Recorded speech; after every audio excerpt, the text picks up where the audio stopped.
And from here, everything seems distant. There seems to be distance here. And an even bigger distance between me and my loved ones in China. I don't know of any right now, but this seems to be space and time separated. So that's why we're afraid, right? Like if you're moving away, I'm afraid because I'm going to miss you. But from the self, there is literally no separation. From source, from the one, whatever you want to call it, there is literally no separation. There is no China apart from now. Because there is no Sedona, believe it or not. You know that? There's no Sedona. There's no New York City. There's no body. You have no body. Do you know that? You have no body. From this point of view, you have no body. There is no body. There is no thing. There is no body. All things are projections of the one infinite self. And they're directly accessible from that sourceful point of view. But you have to stay true and be connected to that and make a deliberate attempt every day to connect to that. And stop yourself in your tracks when you're going too insane.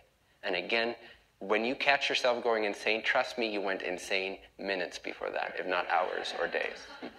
So just take it that when you think you're insane, for sure you are. Because, and then stop yourself, train yourself, reel back that tendency to run away with things. Just stay true. Know God. And from that, all things and all intentions, they just drop in, whoop, and they manifest. Even if they're not manifesting here to this body.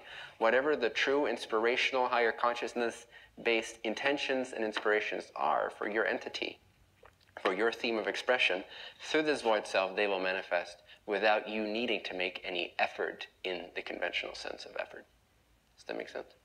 Because you literally hand it to God and you know that you are God. It's not the same as the victim state where I'm praying to God as a separate person. No, it's I'm praying to God. I'm devoting myself to God to directly know God, which is the same as knowing the knower. Ultimately, the knower is God. So when I know the knower, I'm knowing God. From that state, when that becomes more accessible to me, that's like the infinite field of potential where any thought is greatly amplified. And any thought that's true will manifest. Any thought that's truly relevant will naturally manifest. You don't have to go and think about all the things you want to do necessarily. That just naturally happens. That inspiration drops in, finds a meeting point with that void, and they express themselves out of this void.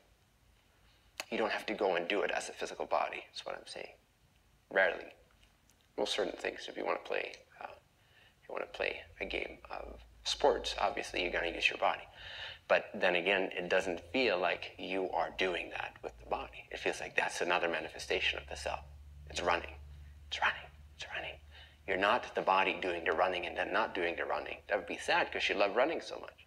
If you give away that addiction to running and you're the self, then the self manifests itself as running and then as sitting. But there's no problem. There's no differentiation. There's no stopping of your pleasure because your pleasure comes from here. And you know that this is the source of all things. Would you rather want the thing you really, really want, or would you rather want the source of that thing you really, really want, which also happens to be the source of everything else?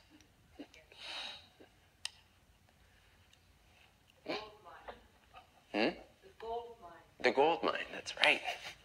What created the gold mine?